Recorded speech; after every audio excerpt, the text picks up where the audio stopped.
자리에 오신 분들을 환영하고 다시 한번 축복합니다. 하나님의 놀라운 은혜가 우리 모두에게 가득하기를 간절히 축복합니다. 아멘.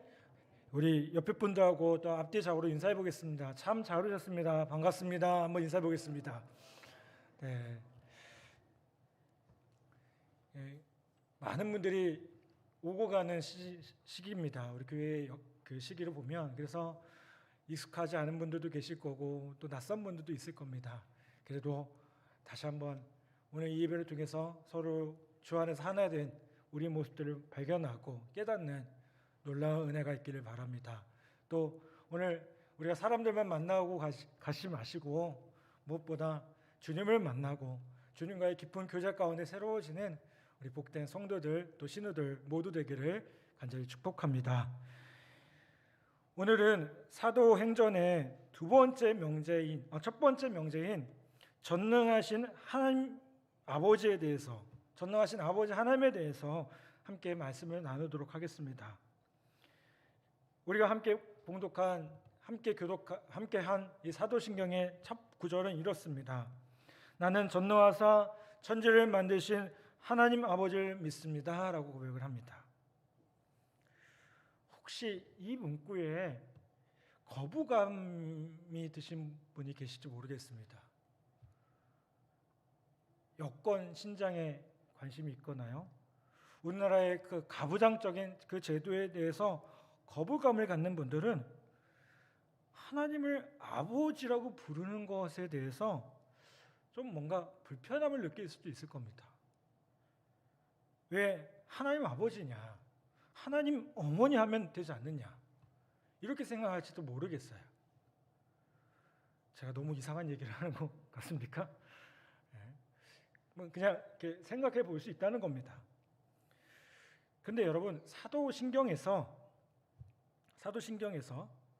하나님을 아버지라고 호칭하는 것은요, 가부장적인 권위나 남성 우월주의에서 나온 호칭이 아닙니다. 이거는 어디까지나 인간과 사귀기를 원하시는 하나님의 그 속성을 드러내는 호칭을 보게 돼요.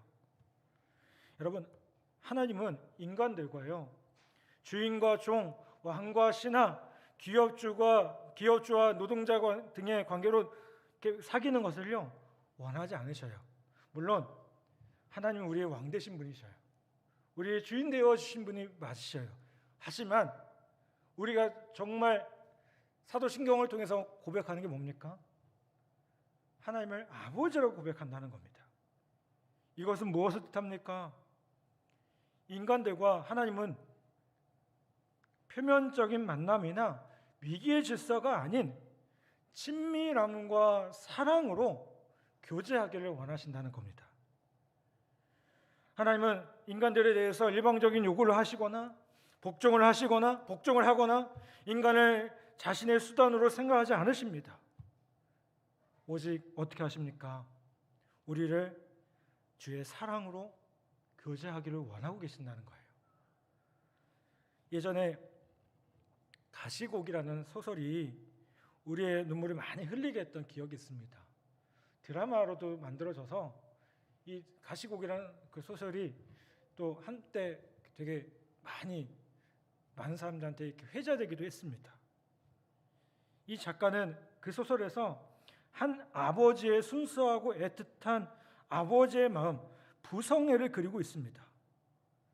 백혈병을 앓는 아들의 고통을 자신의 고통으로 받아들이면서 그 아들의 고통을 대신할 수 있다면 무엇이든 하려 하지만 그럴 수 없음을 안타까워하는 아버지의 순수한 마음을 그리고 있습니다. 이 작품은 그런 아버지의 사랑을요, 먹지도 잠자지도 않고 새끼를 돌보는 가시고기로 상징화하고 있음을 보게 돼요. 여러분, 이 소설에서 백혈병으로 고통당하는 아들과 이 아버지를 맺어주는 본질적인 힘이 무엇일까요? 경제적인 이해관계겠습니까? 뭔가 명예심이겠습니까? 이 아이들을 무조건 내가 책임져야 되는 그런 막연한 책임감이겠습니까? 아닙니다. 그건 아버지의 사랑입니다. 헨리 나원인이 요즘 세대를 가리켜서 아버지 상실 시대라고 얘기를 합니다. 세대라고 얘기를 해요. 이게 무슨 말입니까? 우리가 어머니 아버지가 있는데 왜 아버지 상실 세대인가? 이게 무슨 말이냐면요. 이 아버지가 있어요. 부모는 있는데요. 아버지가 가지고 있던 그 모습들을 잃어버리고 있다는 거예요. 아버지라는 존재가 줄 수 있는 엄한 사랑, 권위를 잃어버리고 있다는 겁니다.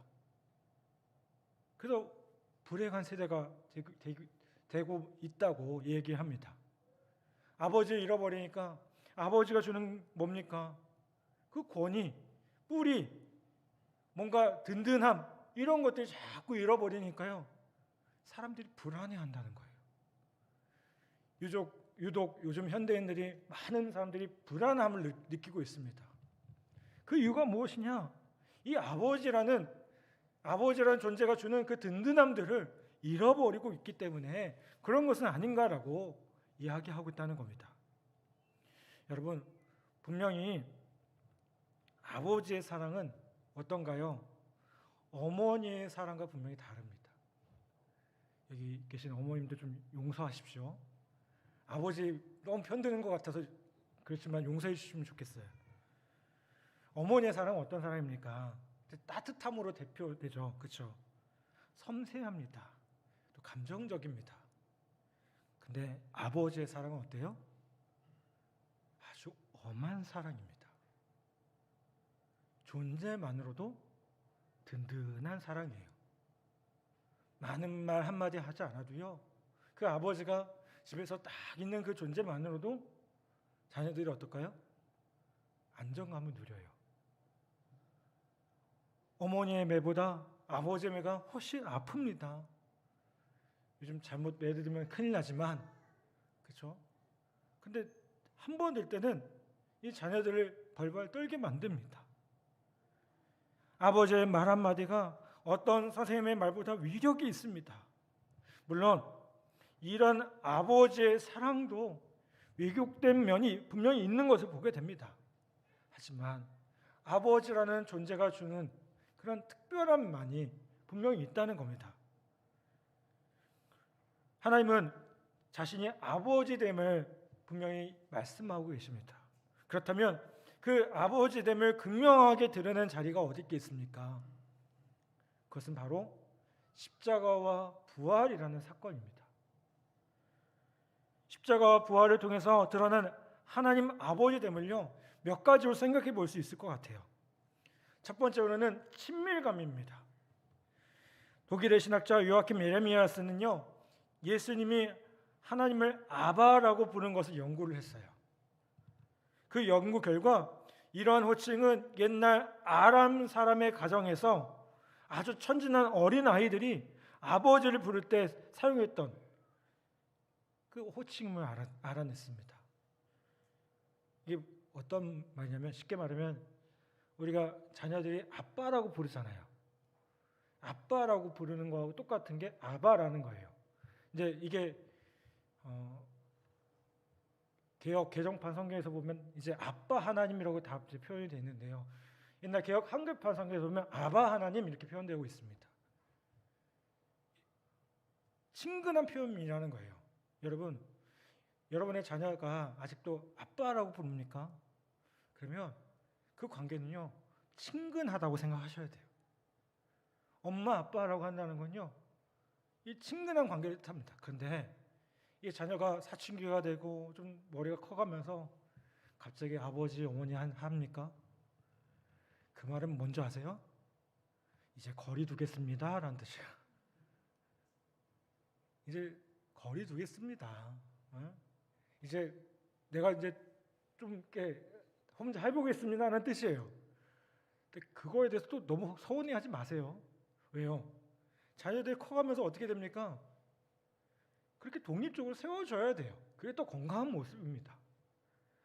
근데 여러분, 하나님과 우리 간의 관계는 어떤 관계라고요? 아버지, 뭐 상감마마 이런 거 아니에요, 그렇죠? 뭐예요? 아빠 하나님이라는 거예요.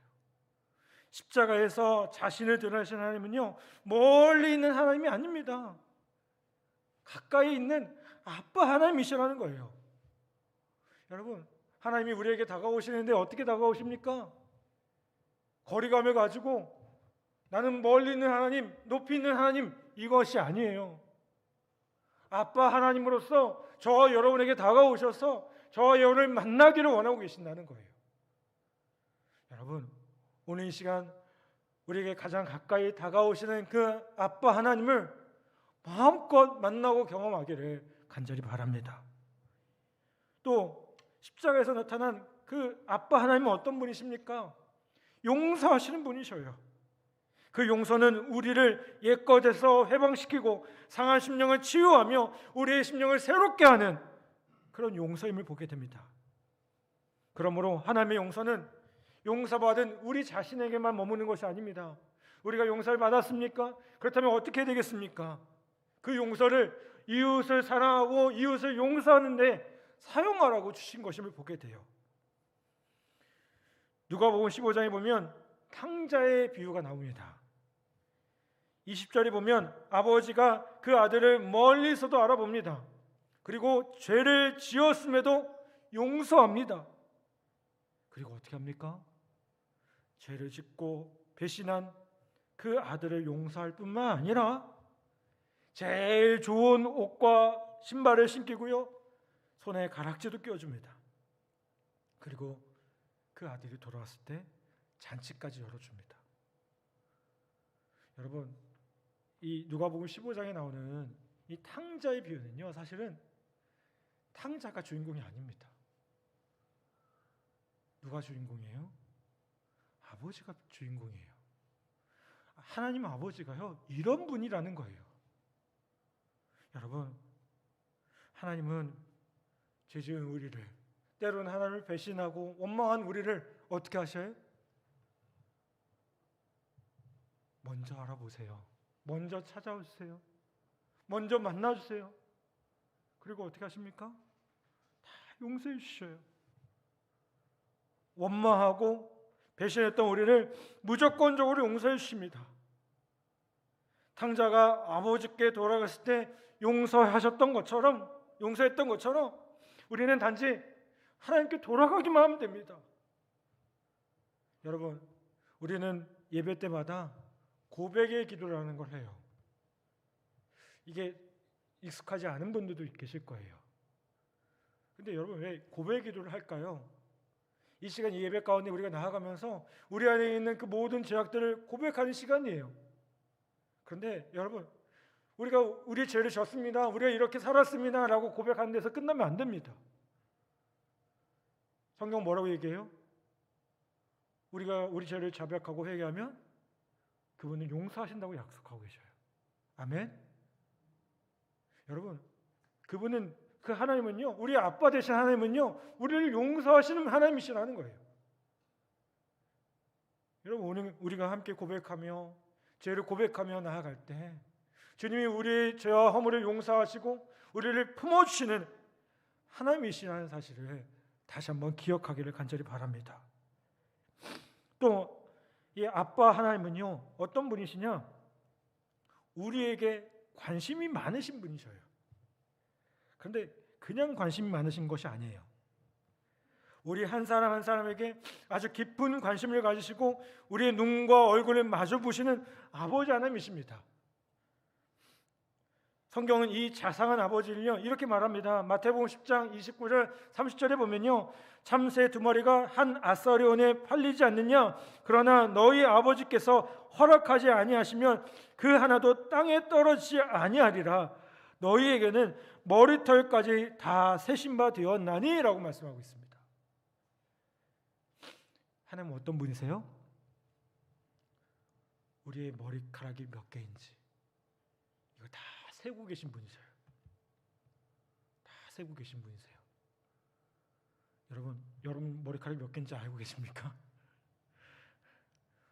어떻게 합니까? 매일마다 빠지는데 어떻게 합니까? 그 생각하시는 분도 계실 거예요. 근데 하나님 알고 계셔요. 머리카락만 알고 계실까요? 눈썹이 몇 개인지, 코는 어떻고, 귀가 어떤지, 뭘 좋아하고 뭘 싫어하는지 다 알고 있어요. 왜요? 관심이 많으니까요. 제가 결혼하고 나서 가끔 사모한테 듣는 질문 중에 무서울 때가 한 번씩 있어요. 어떤 게 무섭냐면요. 어느 날 갑자기 저한테 물어봐요. 나 뭐 바뀐 거 없어? 저는요, 솔직히 말하면 모르겠어요. 뭐 바뀐 거 없어? 이렇게 물어보는데요. 그 질문을 들을 때마다 소름이 쫙쫙 끼쳐요. 근데 보면 정말 사소한 게 바뀌더라고요. 제가 생각할 때 머리 모양이 살짝 바뀌거나, 예? 뭐 그런 거 있잖아요. 점을 몇 개, 그런 얘기 하면 안 되겠다. 이제 집에 가서 혼나요. 그러면서 그런 거 있잖아요. 아주 사소하게 뭐 귀걸이를 뭐 하나 했다거나, 뭐 평소에 안 하던 립스틱을 이렇게 발라. 저는 사실 그런 얘기 들 때마다 소름이 쫙쫙 끼쳐요. 근데 하나님 우리에게 대해서 물어볼 거예요. 우리에 대해서 얘기하실 거예요. 하나님 저 뭐 바뀐 거 없어요? 라고 하면 하나님 어떻게 대답하실까요? 너 뭐 많이 바뀌었네.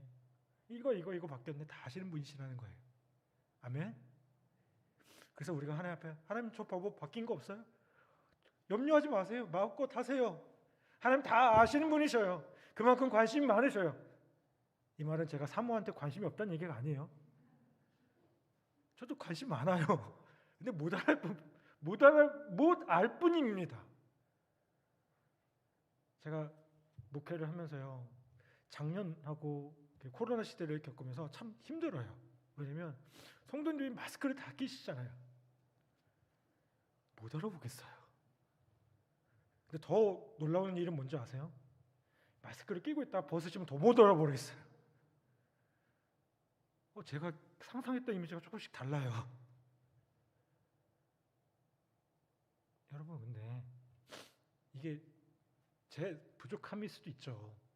저도 그렇게 생각해요. 근데 하나님은 그런 우리를 너무나도 세밀하게 잘 아신다는 겁니다. 아멘. 여러분, 오늘 우리의 모든 것들을 아시는 그 하나님 앞에, 우리의 연약함도, 우리의 부족함도 아시는 그 하나님 앞에 우리 자신이 아주 있는 모습 그대로 나아가서 하나님 주신 그 놀라운 은혜들을 풍성히 누리는 우리 복된 성도들 되기를 간절히 바랍니다. 하나님, 그러면 왜 이렇게 관심 많으십니까? 아버지 하나님이 우리를 만드셨기 때문이고요. 또한 전능하신 아버지 하나님이시기 때문에 그래요. 하나님 전능하신 분이십니다. 창세기 17장 1절에 보면 하나님이 99세의 아브라함에게 나타나십니다. 그리고 하나님 자신에 대해서 소개합니다. 여러분, 하나님이 자신을 직접 소개할 때 아주 이건 특별한 것이에요. 뭐라고 소개하십니까? 나는 전능한 하나님이라 라고 소개합니다. 나는 전능한 하나님이라. 엘 샤다이라고 하죠. 근데 여기 중요한 사실이 있습니다. 전능한 하나님이 어떤 하나님이냐는 거예요. 물론 그 전능한 하나님은 어떤 분이세요? 못하시는 게 없어요. 못하는 게 없는 분이셔요. 그런데 그 하나님은요, 마술적이고 강압적이고 파괴적인 힘으로 우리가 오해할 수 있다는 거예요. 저도 그런 적이 있어요. 그래서 저는 하나님을 원망하기도 했습니다. 아버지 하나님, 당신은 전능하신 분인데 내가 당하고 있는 이 고통을 왜 그대로 방관하십니까? 하나님, 전능하신 하나님 맞습니까? 목회자로서 성도들을 만날 때, 성도들이 어려운 일을 당할 때 기도하다 보면요, 하나님이 원망스럽기도 해요. 하나님 왜 그런 고통을 주시냐고. 정말 안타까운 마음이 들 때가 너무 많아요. 제가 목회를 하면서요, 한번 큰 슬픔을 경험한 적이 있습니다. 교회를 잘 사랑하고 목회자를 잘 섬기던 집사님 한 분이요, 1년 동안 간암으로 투병하시다가 하나님 곁으로 가는 일이 있었어요. 이 간암 판정 받는 그 순간부터 제가 그 장례를 치른 그 순간까지 그대로 다 봤어요. 제가 최선을 다해서 그분을 위로했고, 또 이렇게 투병을 하시면서 조금 이렇게 회복되는 그 시간들에는 너무나도 감사도 경험했고 은혜도 경험했는데 결국 하나님께서 데려가셨거든요. 장례도 잘 마무리가 되었습니다. 근데 장례가 끝났는데요, 제 마음에 하나님 향한 원망이 드는 거예요. 아주 솔직하게. 하나님, 전능하신 하나님이신데 왜 그 좋은 분, 하나님을 위해서, 교회를 위해서 정말 앞으로 할 일이 많은 분인데 그분이 50대 초반이셨거든요. 이거 어떡합니까? 너무 원망스러운 거죠. 한참 그렇게 기도하는데 하나님께서 특별한 말씀이 없으신 것 같아요. 근데 한참 기도하면서 또 드는 마음이 뭐냐면, 그 원망하고 항변하는 제 모습을 하나님께서 자꾸만 보여주시더라고요. 그리고 그러면서 제 마음에 주시는 마음이 뭐냐면, 다시 십자가 바라보라는 거예요. 십자가에 어떤 일이 있었습니까?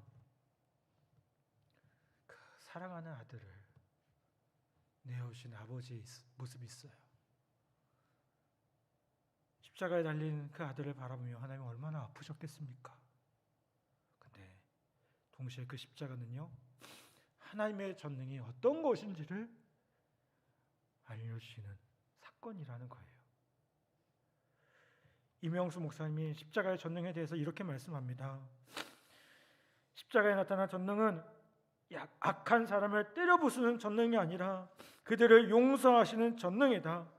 갈보리 언덕 위에서 드러난 아버지의 전능은 고통을 없애주는 전능이 아니라 그것을 받아들이게 하고 죄를 회개하고 온전한 사람으로 만들어 가시는 전능이다. 여러분, 우리가 전능의 하나님, 전능하신 하나님 이렇게 고백할 때 그 하나님은 그냥 무조건 이기는 하나님, 그냥 무조건 모든 상황과 환경을 바꾸시는 하나님, 그게 아니고요. 그것들을 받아들이게 하고요, 그 속에서 다시 한번 하나님의 놀라운 능력으로 살아가게 하는 전능하신 하나님이시라는 겁니다. 그리고 그것을 통해서 우리로 하여금 더 온전하게 되어서 합력하여 선을 이루시는 하나님 되심을 우리가 바라보게 됩니다. 여러분, 오늘 우리가 읽은 함께 봉독한 말씀은 이 전능하신 하나님에 대한 말씀입니다. 이렇게 말씀합니다. 피곤한 자에게는 능력을 주시며 무능한 자에게는 힘을 더하시나니 소년이라도 피곤하며 곤비하며 장정이라도 넘어지며 쓰러지되 오직 여호와를仰망하는 자는 새 힘을 얻으리니 독수리가 날개 치며 올라감 같을 것이요 다른 박질하여도 곤비하지 아니하겠고 걸어가도 피곤하지 아니하리로다. 여러분, 어떤 하나님이십니까? 전능하신 분이셔요. 땅 끝까지 창조하신 분이셔요. 그런데 피곤하지 않으신 분입니다. 지혜가 넘치시는 분입니다. 힘과 능력을 주시는 하나님이셔요. 그런데 중요한 것은 뭘까요? 오직 우리가 그 전능하신 아버지 하나님을 앙망하느냐라는 겁니다. 앙망한다는 건 소망한다는 겁니다. 우러러 바라본다는 겁니다. 기대한다는 겁니다. 여러분, 전능하신 아버지 하나님을 앙망하고 계십니까? 하나님만을 바라보십니까? 하나님을 의지하고 계십니까? 여러분, 만약 내가 진정으로 전능하신 하나님을 믿고 있다면 나는 뭐뭐 할 것이다 라고 말할 때 그 뭐뭐 할 것에 뭐라고 쓰시겠습니까? 여러분, 오늘 말씀은 우리가 전능하신 하나님을 믿고 있다면 우리가 새 힘을 얻을 것이다 라고 분명히 말씀합니다. 여러분, 여러 가지 삶의 문제들로 인해서, 그 어려움을 인해서 상처받고 아파하고 좌절한 분들도 계실 겁니다. 여러 가지 상황 앞에 기도해야 될 상황들을 발견하신 분도 계실 겁니다. 여러분, 전능하신 아버지 하나님은 우리의 모든 상황을 알고 계십니다. 우리의 상처를 싸매주고 계십니다. 그리고 우리로 하여금 그 모든 상황과 그런 일들을 감당할 힘도 주시는 것을 봅니다. 여러분, 그분이 우리에게 새 힘을 주고 계십니다. 그 새 힘을 주시는 하나님을 다시 한번 바라보기를 간절히 바랍니다. 사랑하는 여러분, 나는 전능하신 아버지 하나님을 믿습니다라고 우리가 고백합니다. 여러분, 이 고백이 그저 우리가 이 고백에서 끝나는 것이 아니라, 하나님, 내가 정말 전능하신 하나님, 그 아버지 하나님, 나와 가장 가까이 계시고 나의 모든 것들을 아시고 나에게 관심이 많으신 그 하나님을 내가 믿습니다. 그 하나님은 내가 비록 어려움이 있을지라도 힘주셔서 그 모든 것들을 감당하게 하시는 하나님인 것을 믿습니다. 여러분, 그렇게 고백하는 우리 모두가 되기를 간절히 바랍니다. 여러분, 사도신경의 이 고백은 그저 교리적인 고백이 아닙니다. 이 사도신경의 고백은요, 우리 성도들의 신앙의 고백들입니다. 수많은 믿음의 선배들이 이 고백을 통해서 믿음을 세워왔습니다. 그 고백에 절절함이 담겨져 있습니다. 여러분, 오늘 다시 한번 나는 전능하신 아버지 하나님을 믿습니다. 그 고백을 통해서 우리의 삶 가운데 전능하신 아버지 하나님을 고백하고 그분을 통해서 우리의 삶 가운데 하나님의 영광을 드러내는 우리 복된 성도들 다 되시기를 주님의 이름으로 간절히 축복합니다. 아멘. 이 시간